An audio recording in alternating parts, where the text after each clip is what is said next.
So you've probably heard somebody say something like this on your affair recovery journey, that people cheat because they are not in love with you and they have no respect for you. Well, it might surprise you to learn that the clinical research does not support that opinion. So let's talk about it.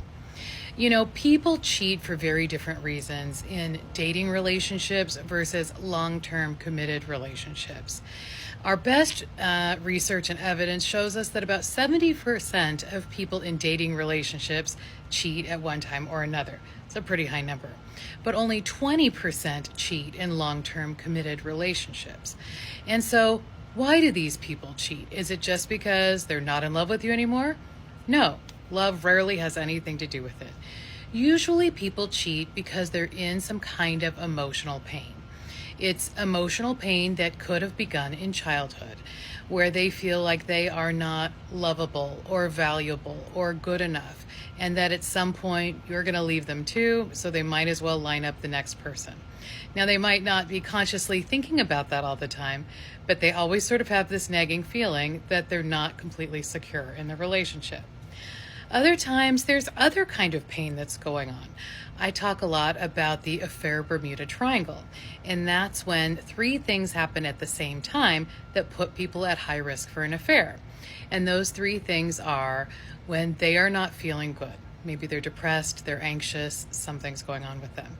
When the relationship is strained, so maybe the two of you have grown apart, or they've been very busy with work and you guys are feeling disconnected. That's the second part of the triangle.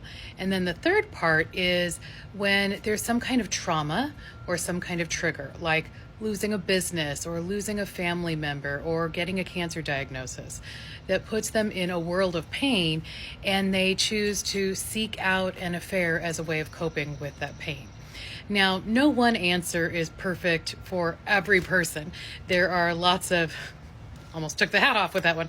There are lots of different explanations for why somebody might cheat, but it's never as simple as somebody doesn't love you and somebody doesn't have respect for you.